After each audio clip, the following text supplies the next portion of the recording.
been playing a bunch of Palworld, and I wish I knew sooner which pals were the ones to go for early on, where they were and why they were super good. So in this, I'm rounding together all of my favorite pals that you need to try out early for their abilities or other things that make them exceptional. So here are the pals we recommend you definitely don't skip out on early. And put in the comments which pals you're finding absolutely amazing so we can all learn together as a community. Alright, so to kick it off, we have Tombat, which as you can see here is a pretty cool looking pal, but also very good in multiple ways. So for one, he has level 2 gathering, mining, and transporting. So this guy is pretty good in your base if you want to have a solid miner or transporter, as well as a gatherer, but mostly I find him great to have in your base for the mining. He's pretty good to actually have in combat too. He has a lot of like nice sort of dark themed skills, but the main reason that you're definitely going to want this guy, particularly early on, is for his partner skill. You can see here, ultrasonic sensor.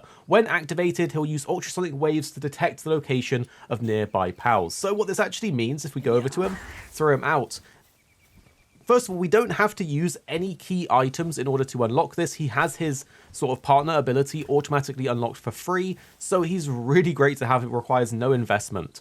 What you then do is as soon as he's out, you can hold down square and he'll do this massive sort of radar pulse, as you can see. And then if you look on our compass at the top, you can see we now have icons for all the pals around us. It has roughly about 100 meter sort of radius. You can see there's some Lifmunks over there. There's some extra pals over the place. There's some syndicate thugs up there based on the icon. So this skill is actually really good, particularly early to get, because it allows you to identify the pals around you. It comes back pretty quick. As we're talking, it's already about halfway recovered. So you can literally just do this as you're hunting for specific pals to add into your party. Tombat is a super great addition. And if you're wondering where you can get a Tombat for yourself, well, it's pretty much all around the place in nighttime, but it has to be during night. So I recommend that you get yourself a torch like I'm holding here, go and adventure out during the night, and you'll find Tombats pretty much all over the place. They're very easily spotted because they have these bright purple flames, as you can see literally on him. That makes him stand out in nighttime, but Tombat is going to be really good to have early on for this ultrasonic sensor that makes sort of scouting and finding specific pals super easy. So for the next one that you definitely want to get early on, it's going to be Foxparks. You might have this guy already if you're playing, but the main reason that you're going to want to capture this guy, or at least a few of them, is number one, for his work suitability, which is kindling, which allows him to actually cook things for you as well as melt down the ore into ingots in your base. So you will need kindling pals in your actual base, so they're really good for that. But also for the Huggy Fire partner skill. Now you do have to actually craft the key item for this. You can see here the Foxpark harness. This actually activates his key skill for you, so when you have that unlocked, you can then basically use this guy as a flamethrower, and let me tell you, it's extremely powerful for pretty much most of the game. These guys are quite low level here, but I'll just show you real quick. If we deploy him and then activate our partner skill, these are basically going to die. I mean, he's already a bit low, but you'll see he'll just die instantly. This pal here is just going to get instantly roasted. This flamethrower is extremely strong, especially against bosses and sort of raid level pals. So do not sleep on Foxparks for the actual flamethrower skill. As you can see here, it is super, super powerful. So you definitely want to grab this guy and get that partner skill. And because you can get him so early on in the actual game, and you can actually unlock the harness relatively early. If you come down here, look, it's a level 6 unlock in the technology tree. Foxparks is extremely good to actually have in your team for that flamethrower ability and to have in your base working on kindling. So if we go here and we go over to his like habitats, you can see here, we sort of start the starter base on this little island, and it's pretty much just down the hill from the starting area and then all over the place. Very abundant on this island over to the right, but super easy to get early in this sort of starting area you can see in all of these orange circles. So definitely catch some Foxparks, unlock that flamethrower skill, and put a few in your base so they can cook your food and melt down your ore into ingots for you. Alright, for our next one, I've brought us to this cave, which if you don't know, these caves are kind of like dungeons. You can go inside them, they have a load of chests and loot. There's usually a boss at the end, but they also have tons of ore, and that's where our next pal comes in.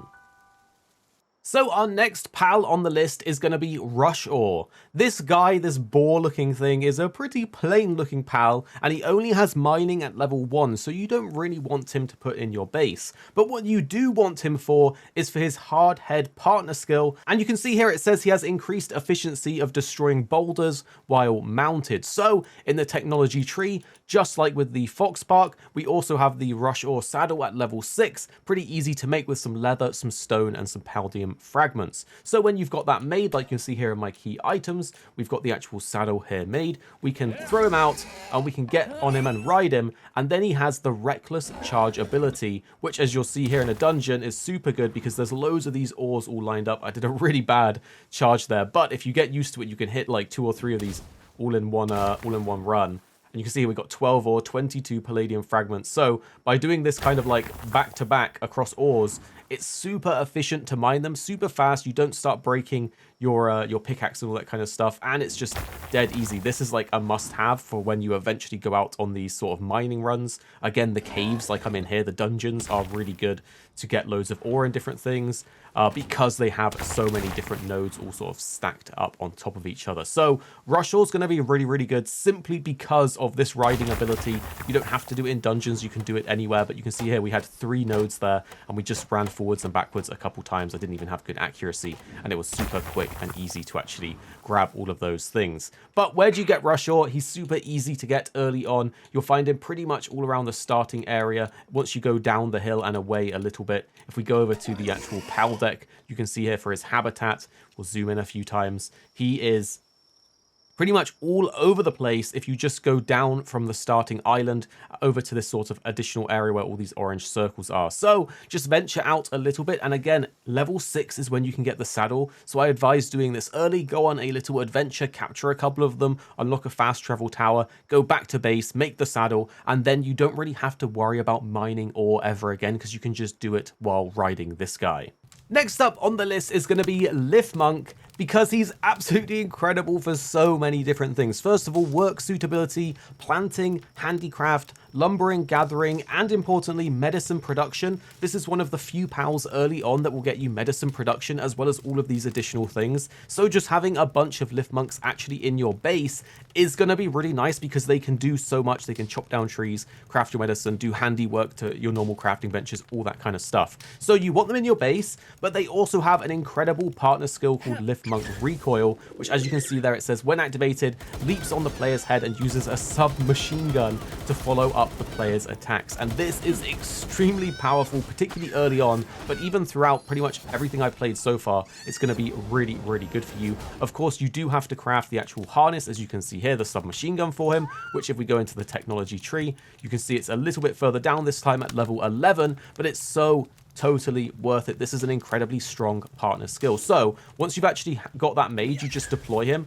and let him jump on you, and you can use any weapon. So I could shoot my crossbow and he'll start shooting his SMG, but I could, you know, pull out an axe and just start holding trigger down and he will just fire like crazy. And you can see these level like 10 and 5 thugs just get absolutely murdered by it.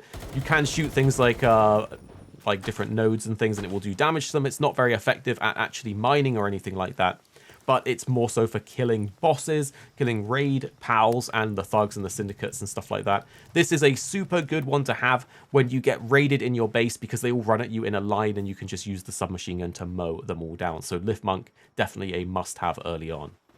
And next we have Jolthog. This little guy is super cute, but also incredible. Now, he can generate electricity for your actual base with his work suitability, but that's not even super important. That's not the main reason why I find this guy so powerful. It's actually for his partner skill, Jolt Bomb. When basically activated, you pick him up like a grenade and you can throw him to do an electrical explosion on impact. And this partner skill is like, it's like a nuke. It does so much damage. It's a big AoE. This is also incredible when your base gets raided or just for a grouped up pack of enemies. Now, you will have to, of course, make the actual gloves that allow you to do this, but it's only level 8. You'll need some electric organs, so you probably want to farm a few of them to get that material. But once you've got the gloves made, as you can see, like I've got here, you can then use his ability. So we're still in this cave. We can see there's a load of syndicate thugs doing stuff, so I'll deploy him. I'll pick him up, And now I'm just going to try and group them all together and throw him. And I'm telling you, he's going to one-shot all of these guys. He is kind of busted OP. So, boom. As you can see, that skill is insane, especially for only getting it at level 8. If you can capture this guy and make those gloves, he has been a pretty much staple in my party ever since I realized how OP that grenade is. It's so good for these sort of AoE situations, particularly against the Syndicate thugs, or if there's like a whole ton of PALs all grouped together. So you can see here, he's actually very easily found. It does need a little bit of exploring, but again, these are the sort of areas that you want to go to early in the game so you can get a variety of PALs, level up, and get these overpowered sort of abilities early on that are going to really help in the boss fights and against the actual raid boss PALs. So you can see where these circles are. You want to basically go over here from the starting island, explore that area, and you can get this guy for yourself. And then next on the list is Nitewing, because he not only looks very cool, but is good for 2 reasons. His work suitability is gathering level 2, which is great if you need that. Personally, I think a lot of other pals can do gathering just fine and they can do other things, so I wouldn't use him as an actual worker pal in your base. But he does have this tornado attack ability that is really good, especially in AoE situations. It shoots a tornado forwards and then he dashes forwards. It does a lot of damage, particularly against grouped up enemies. So he's actually pretty good just to attack with because he does a lot of damage. But he's also one of the earliest and easiest to get travel companion flying mounts that you can have. Of course, you do need to learn the technology in order to actually make the saddle for him. So if we go all the way down, you do see that you need to be level 15, which is a little bit high, especially, you know, for an early pal to get. But this is one of, if not the first flying mount that you can get. So at level 15, you unlock the capability to actually do this. Now, the really cool thing about Nitewing is that he's all over the actual starting area. As you can see, you can capture him super early on before some of the other pals on this list, which have a lower level requirement for their ability. So Nitewings are super easy to get. You just have to look up into the skies. You'll see them flying all around the place on occasion over this starting area. So you might not find him immediately, but keep your eyes in the sky and you'll find him. Shoot him down with a bow, capture him, and he's all yours. As you can see here, if we actually deploy him, it's starting to get nighttime now, but we can use him as a flying mount. He can't fly for ages, so his stamina is going to be an important thing, but it's super helpful for getting to high to reach places, and you can use him as sort of like a ground mount as well,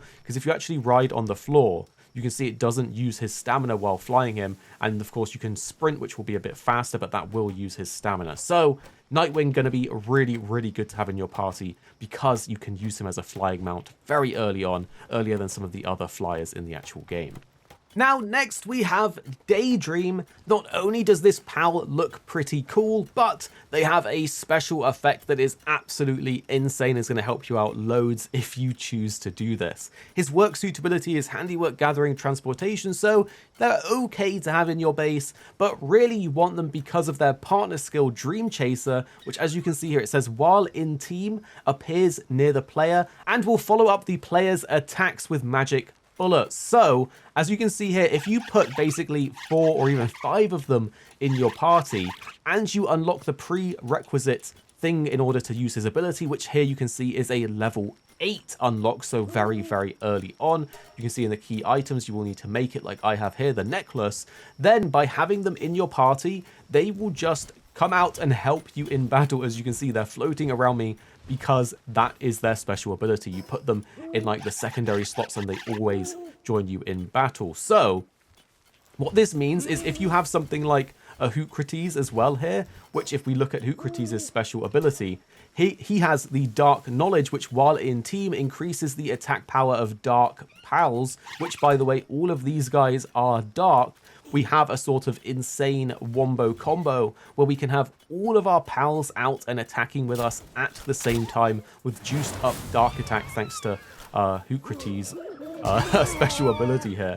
This is kind of a nuts tech to do if you're struggling against those bosses, or if you just want to have all of your pals out with you together, because you don't often get to deploy this many of them, especially outside of your base area when you're out there alone fighting some higher level pals. So these Daedreams are going to be super, super good to get. If you actually go in the pal deck, you can see here, we go over to Habitat. They are not available to catch during the daytime, but if we toggle to nighttime, you can see that they are literally everywhere all over the starting island. So again, super easy to get early on, unlock their thing early on at level 8, capture at least 4 of them. I would recommend capturing a bunch of them, so as you can see here, you can get, like, I've got Motivational Leader to increase my speed, increase player attack, increase player speed, and then I've just put Cheery on. So you can capture a bunch of them to get a load of additional perks on them that will benefit your player character, equip them up, and you have like an OP troop of Daedream pals that are just going to beam everything down with you. So